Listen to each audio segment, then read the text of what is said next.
Howdy everyone. Welcome to Inside Russia. My name is Konstantin. I'm streaming live from the very heart of Russia, from Moscow. And I have very emotional message for you, because that's going to be a message about me, myself. How it feels to be Russian in Russia in September of 2022. Thank you very much for joining me. Without further ado, I would like to give you some information. 9th of September, just 2 days ago, European Commissioner Ylva Johansson, she's a commissioner for Home Affairs of European Union, and she's a Swede. She announced that the European countries, the European Union, will introduce a very hard limitations for Russians for tourist visas. According to Ms. Johansson, soon entry to European countries for Russian citizens, Russian nationals, will be available only according to only for the reasons of family matters and for the reporters and for humanitarian matters. The tourists, well, the tourists are of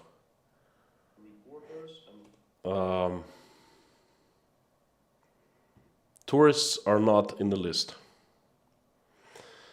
Russians cannot be tourists on the territory of European Union. That is a privilege, and we no longer want to give Russians this privilege. I quote Ms. Johansson. Well, that is not a good message to hear. And trust me, that just not good. I'm not going to complain in this stream, and I'm not going to make excuses. I'm not going to whine or anything like that. I'm just going to tell you what the latest development with traveling for Russians traveling to European Union, and what Russians think about that, what has been happening in Russia in the last days, that is very recent development of the last 10 days, and how I feel about that, personally feel about that. Well, this is a very recent development. It all started in August, in early August, I think August 3rd, as Russia officially introduced McCarthyism in Russia. Vladimir Zelensky, I think these events have no connection, okay, just a coincidence. Vladimir Zelensky, the president of Ukraine, called for European countries to stop letting Russian tourists enter countries of European Union. The reaction of Russian politicians and regular Russian people followed immediately. And the reaction was ridiculing. I heard a few interviews of Russian politicians saying things like, "Who does he think he is? Now Zelensky can dictate to European unions to not letting Russians in? Yeah, right, we'll see how it goes, you know." That was the tone of messages. And among Russian people, same thing. They were like, who he is, you know? Who does he think he is? This is crazy. That will never happen. I mean, they need us more than we need them, because we bring them money. Okay. Basically, there was a lot of bravado. But then, 3 weeks later, the ministers of Home Affairs of European Union countries, they got together and started discussing the issue of limiting Russian tourists to travel to European Union. Seriously, a few countries called for it. The Baltic countries, Lithuania, Latvia, Estonia, and Poland. And all countries started discussing. Well, A reaction followed again. The bravado was still there, but it was not as enthusiastic. Same thing. The Russian officials were saying things in the same tone, but not as bravely any longer. Okay. They weren't. They were still laughing, but they weren't laughing enough to convince, others in the sincerity of their laugh. And on the 31st of August, European Union countries decided to stop simplified visa agreement with Russia. Now that's the step, the tangible step, the step that actually, changes things, that make things so much different for the Russians. Not a catastrophe, but something to be dealt with, okay? And the reaction again followed immediately, and it was anger. Lots of anger in regular people. I spoke to a few people, and instead of bravado, they were loudly screaming, "How could they? How could they? We bring them money. They want us. They want our money." Well, that's perhaps there's like there are countries that don't care about like this talk. Okay, it's just Lithuania, Estonia, Latvia, Poland. But countries like Germany, France, and they want us because we're the tourists. We come. Russians do not understand that the Europeans, they like money. But they're not for the money. They don't trade their souls for money, okay? And they actually stand up for decency and for human rights and things like that. And if something really affects them, like, for example, Russian tourists stop bringing their money to Europe, Europeans will not die. They will adjust. It's going to hurt them probably somewhat, but they will adjust. Life will go on. There was not one single Russian tourist before 1991 in Europe, and somehow Europeans lived. This very simple concept somehow is not understood well in Russia.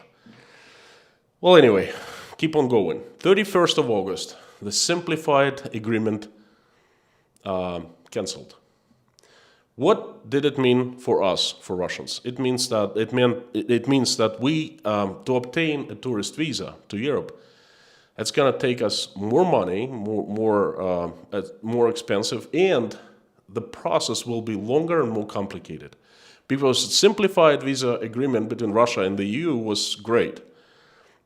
In the past, I just would fill out a form, 10 minutes, would take a recent picture, a photo of me, give a form to a secretary. She'd call up a special company that would handle all the process. That company would send a person, pick up my papers, money at 30 euros for processing fee, would bring it to the embassy. The embassy would issue me 1 year long, usually 1 year long, multiple entry visa, and voila.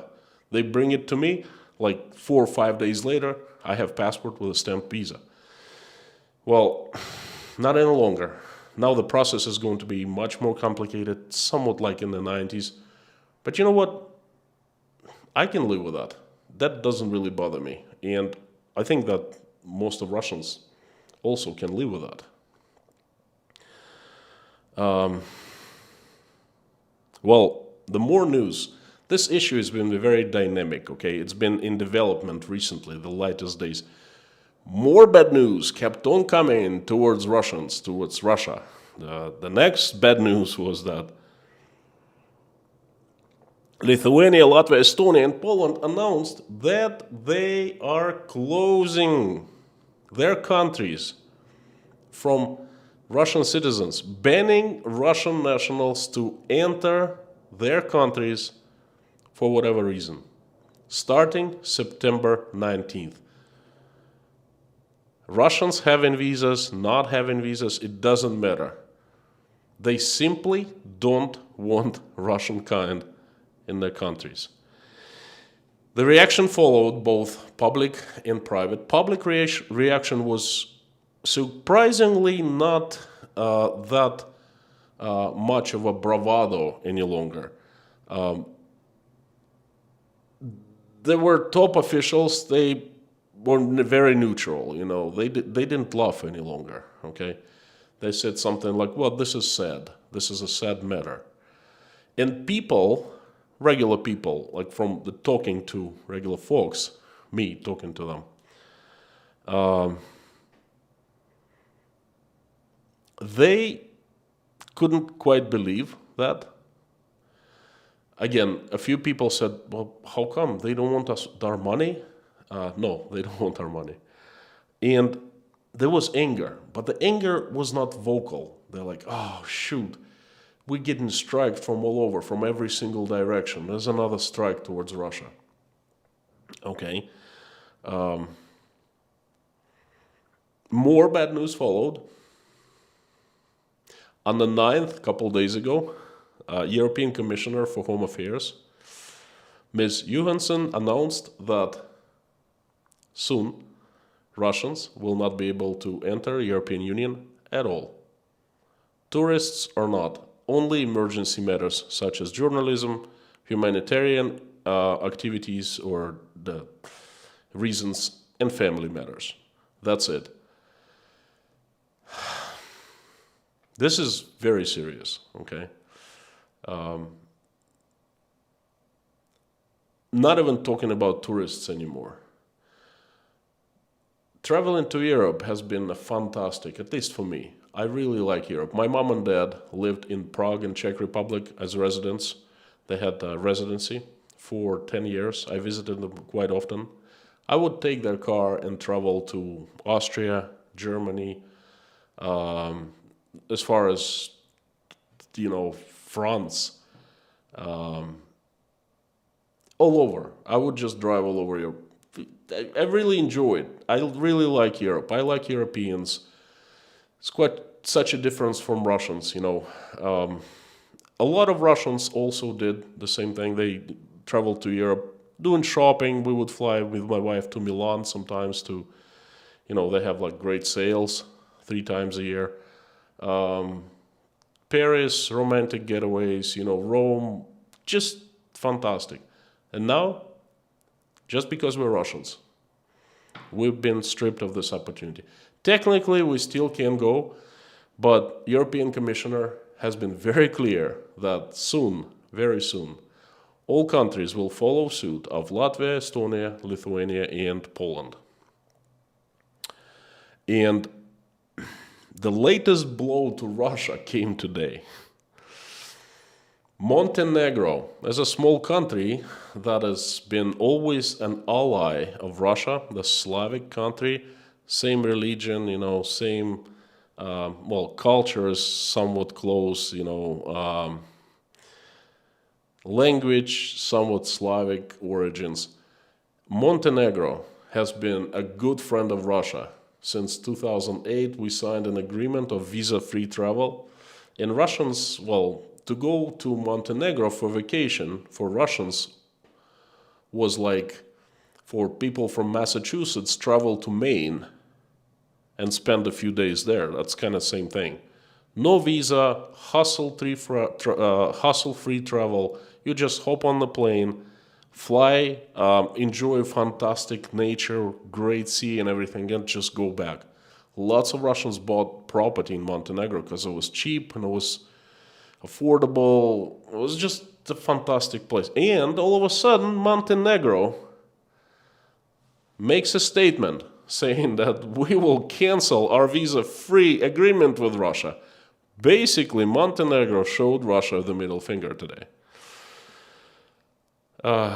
People are somewhat angry. They're used to this bad news coming from the European Union. They're used to this idea that Russians have been stripped of rights and privileges, not rights, privileges of going to the European Union, right? And they're angry. A few people I talked to today, they're just angry.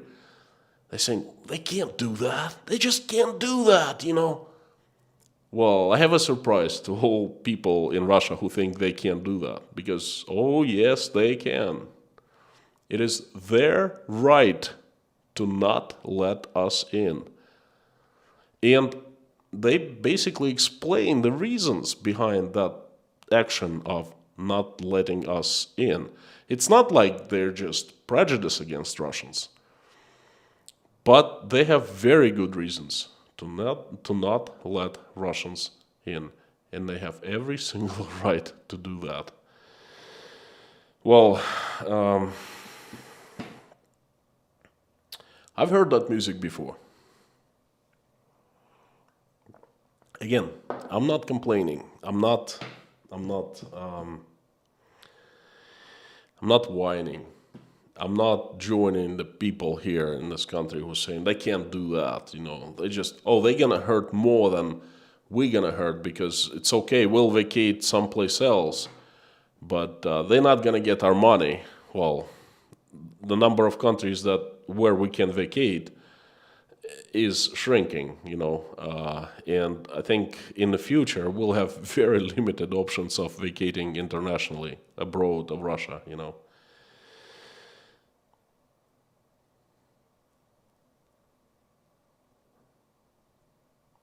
I've heard that before. I've gone through this experience before, but way back in the past was different than today. And I'm going to give you this very personal insight of how it feels for me to be Russian right now. Traveling for leisure is great. I love traveling. Okay, I love going to different countries, learning cultures, and oh my gosh, Europe is the best place to go for vacate to see how other peoples live and what other cultures are. But it's not the most important thing in my world. Okay, I basically can live without trouble. I went through exactly this, when Russians weren't allowed to travel back in the early 90s.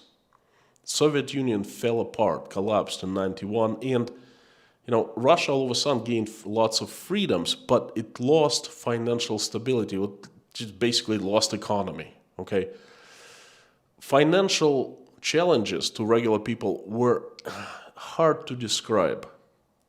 People were basically surviving, trying to stay afloat, trying to get to source money to get food. Okay, for a number of years. First half of 90s were really bad. And at that time, it was really difficult to get entry visas to other countries. Canada, the United States, Germany, France. We didn't have the Schengen agreement back then. We had to apply to every single country independently. So if you wanted to go to Germany and then France, you'd have to apply for both countries, right? So it was incredibly difficult to get an entry visa. It was like basically winning a lottery back then, for one simple reason. Lots of Russians were trying to flee Russia anywhere they could, because anywhere they went they would be financially better off than in Russia back then. Reason well understood, and I think it's an honest reason. Economic emigration. Okay, people have right to do that. As long as another country accepts them, then that's okay. Russian government didn't care. Russian government didn't exist back then, didn't control anything. So people were trying to get away, and the countries knew. Canada, the USA, Germany, France, Spain, the UK, they knew that most of Russians applying for visas, that'd be considering staying. Applying for asylum or for work visas or whatever, was just staying illegally, and it was really difficult to get a visa. Again, nearly impossible. But analogy is this. Imagine this. There's a private club with rich and well-to-do people. And there's plenty of food inside. Lawns are picture perfect. Lawns are green. Grass is cut. Everyone's happy. Everyone's wealthy, playing golf and stuff like that. And all of a sudden, there's this fella standing behind the fence and trying to get in. And the fella doesn't have a job. Fella is dressed poorly. Fella is decent. he's Christian, he has family, but he's not well-to-do. And he doesn't have, as in Russia we say, financial perspectives, okay, so to speak. So he knocks on the door, and the security guard looks at him and he goes, well, what's up? I want to get in. I said, well, first prove that you're well enough to come back to something. Show us ties to your family, to your work, do you have a house? Do you have an apartment? Do you have a job? Do you have a bank account?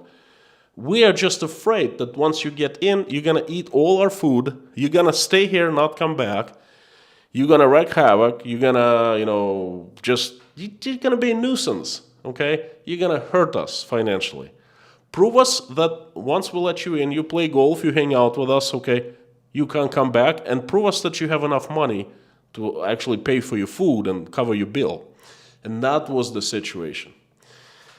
Imagine me, back in 1994, 1995, a young kid, getting denied for a visa. I never been denied a visa. But just think about this. I go to American embassy, or not American, European embassy, right? In a German embassy, right? And I apply for a visa, and the Germans look at me and they say, he's all right, but he's not. He's a student, he's young, he's full of energy, he speaks somewhat German a little bit, so we're just afraid he gets to Germany and he's gonna get himself an illegal job or whatever. Better be safe than sorry, so we'll reject him. And then they reject. And all I want to do is, I have some money, all I want to do is I want to get to Germany and see how people live, I want to go hitchhike, or I don't know, take a bus, cheap transportation. I want to go and see places. I want to meet people. And then I want to come back, okay?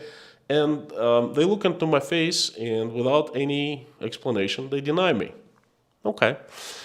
So I get out of the embassy, and I sit on the stairs and to catch a breath, so to speak. And I feel sad. I feel sad because,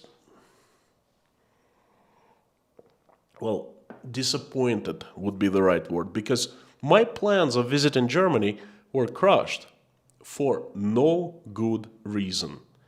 It wasn't me who is the problem. It's them. The Germans. I did not convince them that I'm okay, that I'm good, that I'm decent, that I'm financially, that I have family, mom and dad to come back to, apartment here and everything. I couldn't convince them. They didn't buy it, okay? But it's not me, because I'm good. It's them. It's just misfortune, okay? So it was disappointing. Yeah, I would just get up and go on with my life, try next time, whatever. Because if you apply next time, you show a bigger bank account, you show that you bought a car and job and everything, that they would let you in. Now, fast forward, that happened quite often to many, many Russians in 90s. It was really hard to get visas to the Western countries. But then there was a period when Russians didn't want to leave Russia, and Europeans knew that, Americans knew that. 2000s were the golden years where everyone was making so much money, and to become rich, you didn't have to go far, Germany or Canada or the United States. All you had to do is to work here in Russia, okay? So the countries saw that, and the image of Russia and the Russians improved to a point where Europeans started letting Russians in fairly easily. Russia signed an agreement, simplified visa, a Schengen agreement with Russia, and like I said, it took me 30 years and literally 10 minutes of my time. 3-4 days later, I would get a passport stamped. I didn't even have to show up at the embassy, okay? I must have had so many visas to Switzerland, to the UK, to France, to, Over the last 15 years, I've traveled, I don't know, over 20 plus times to Europe. It was easy. It was just not something not to worry about. Comes 2022, February. Let's fast forward from that situation of a person getting denied back then to now. Okay, this is September of 2022, and I am Russian, still Russian, and I have a good job here in Russia, and I have an apartment and a house and a dacha. And I have a family and 3 kids living here with me, dependent on me. I'm an executive at a Russian company. I have bank account I can show, and it's all honest. I'm not borrowing money to show that I have it. No, it's mine, okay? I have incomes, different streams of incomes. All is good. I'm happy, right?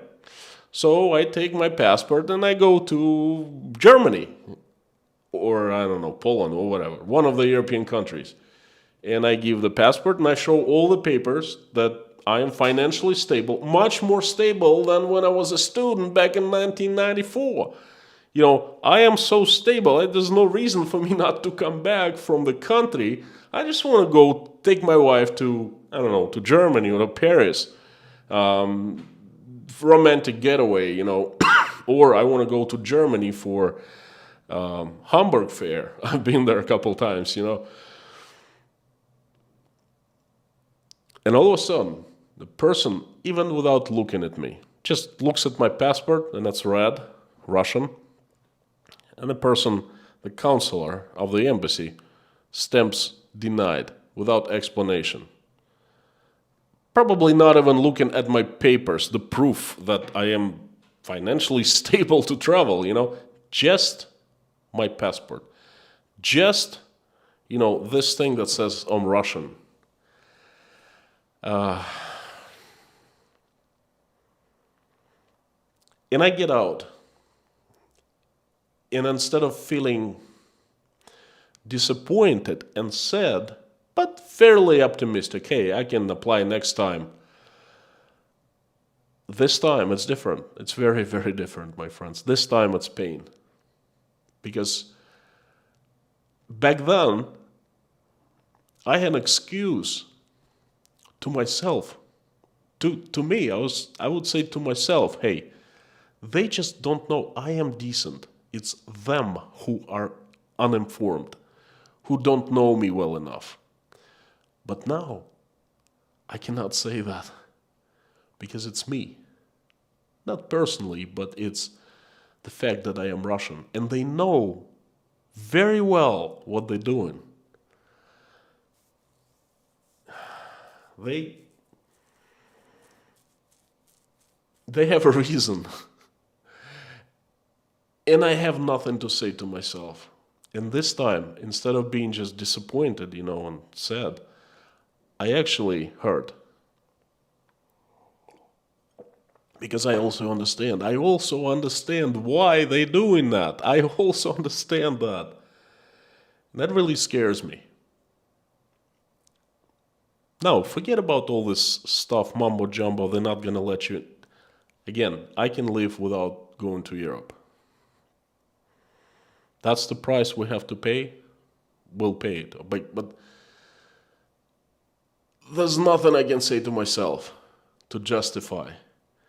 Basically, the message that they send in right now is, we don't want your kind, your Russian kind here. And we have a very good reason for that.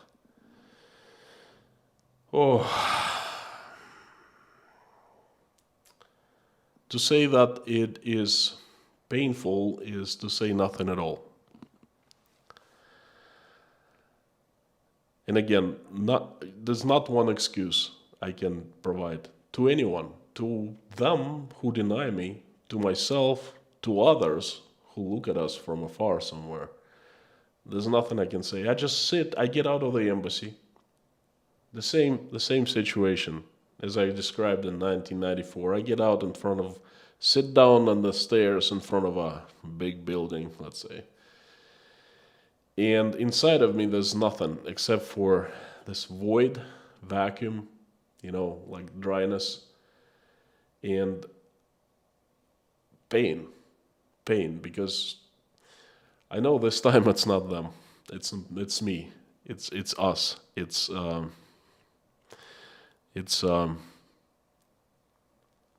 it's something that we have done. Okay, I cannot say to myself, "Oh, you know what? I am good. I'm righteous. I'm decent." I can't say that. And that, my friends, is a very bad feeling to have. You know, I would like to apologize for all Russians who are running around right now and saying out loud on the media bad things about to Europeans about this decision. There are people like that. They give in interviews. The bloggers out there cursing Europeans, so you can't do that, and then we'll show you, we'll strip you all our money and things like that. I know you. I know the Europeans. I know you. I know the Finnish. I know the Germans, the Swedes, Spanish, name it, Italians, French. I've been to your countries. I like your countries very much. I personally like you, and I know that you folks are good. You are decent, and I know that you're not doing it to us out of just you know being evil. I know your reasons. Okay, so I humbly accept your decision. It sure will hurt me and my family, but again, I have no excuses. I humbly accept and I apologize for the Russians who don't accept and who want to retaliate somehow, you know, not let you in my country and things like that. I will be very happy to see you come into Russia anytime. I would welcome you with arms wide open. Uh, I would want to show you Russia the way I know it. There's still some good in Russia left. And my actions would have nothing to do with European Union banning me as a Russian national from entering your countries. Um, please forgive us.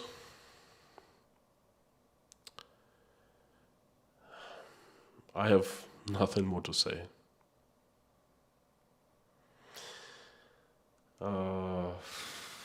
That's tough. I wish you not ever become in a situation like this when you just feeling ashamed of some actions in your country and you just you hurt more than anyone else because of that. It's just not a good feeling. I really don't want to turn on the comments right now because what can you tell me? I think I know everything. I just don't want to talk about anything else. I don't want to answer questions. I just want to pray, and that's it. No questions today. I'm sorry if I disappointed you. I finish all the streams with prayer. And this is another stream and another prayer. So I'm asking you to join me and pray to our Lord Jesus Christ.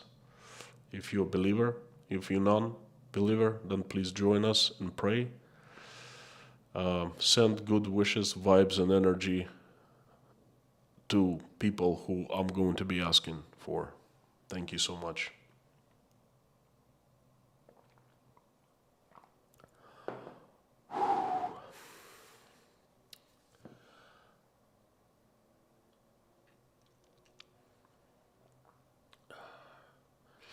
Dear God, thank you so much for giving us this day, Sunday.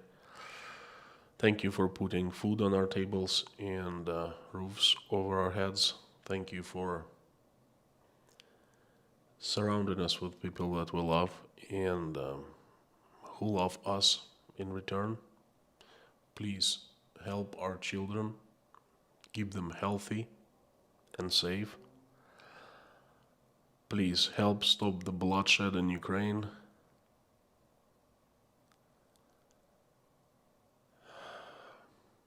Please reach out to people who can make decision to stop the bloodshed and touch them in a way that only you know.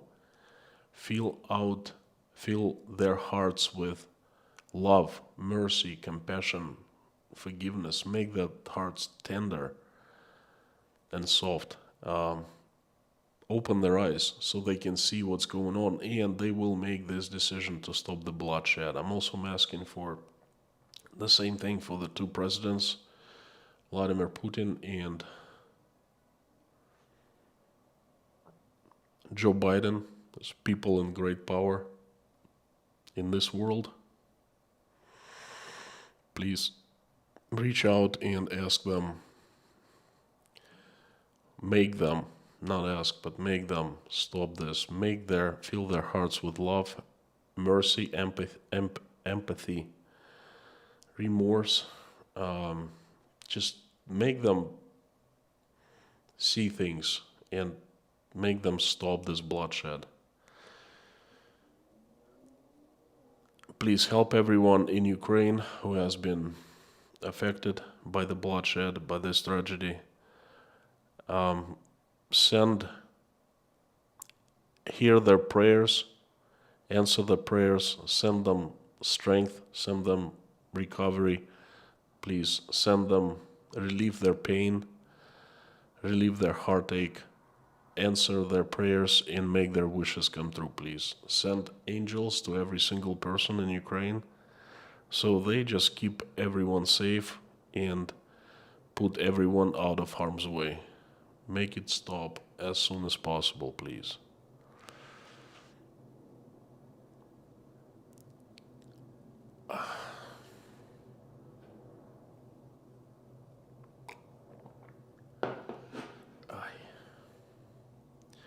I'm asking you for every single pregnant woman out there who's making a decision whether to keep or not a child.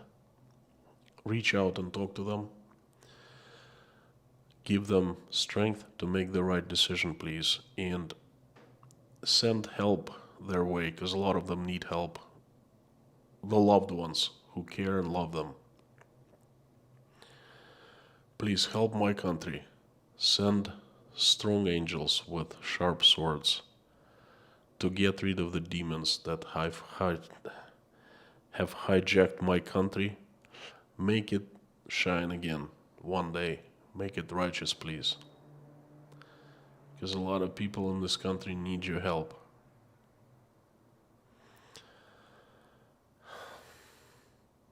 Give us wisdom and strength to make the most important thing in our lives, to raise our children the way that they will make this place a better world when they grow up, and they will never fight with one another.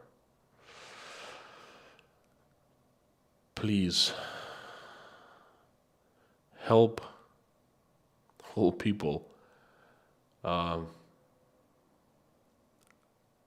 are traveling right now. Please send help their way, who need help, and the ones who are fleeing their countries and running for their lives. Please help them. Thank you so much for bringing us together in this community and allowing us to pray. Thank you. Please answer everyone's prayer in this community who is praying with me right now, and or just simply watching us pray, and make everyone's wish come true, please. Also, please give strength to go through these really hard times to all of us in all countries. These are trying times, we know that, and We need your help to go through them. I would like to mention a few people who need your help and who reached me out and asked to be prayed for. They are Michael Milkevitz, who's going for blood transfusion, and Cindy Braddock, who's going for arm surgery. Elena, Natasha, Jake, Michael, Oля, Dasha, Sky, Bonnie, and Igor. Buzz, Jean-Paul, Paula, Janine, Marlene, Susan S., Fiona, Madeline, Stephen, Alan, Freddie, Sabrina, Felicia, Preach's father, who needs help, and that person also asking for peace for China, USA, Russia, Taiwan, and Ukraine. Family of Rudy Kaisley, Richard, who is having a heart condition, Robert Morgan, Mallory M., please help with her professional situation. Just Terry, needs your help. Brittany S., Lars Henrik's father, please help him to recover, eat well, and get to normal weight. Wait for it, also asking for help. Lane Hankins and Reese Gray.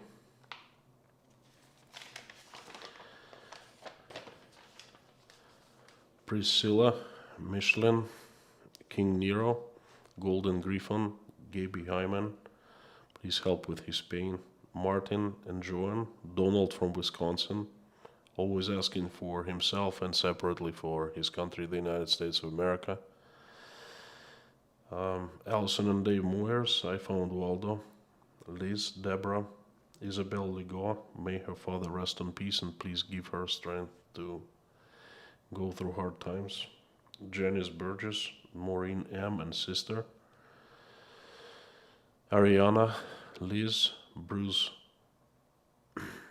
Kayleen, Michael, Thomas, Tony, Christian, Bob, Jessica, Minutes to Midnight, Mr. Hansen, Heidi Howitz, Carol Reed, Terry Carter, and I'd like to, as per request of other people, ask for the United States for its liberty to be saved, and from myself, I'm also asking for the countries of Europe. Please send peace and prosperity to them. Thank you so much, dear God. I hope I haven't forgotten anyone. Thank you so much, dear God, Jesus. Amen. Thank you very much for joining. I have, as usual, a message tomorrow. Thank you for giving me a chance today, and please come back tomorrow for another message. Thank you.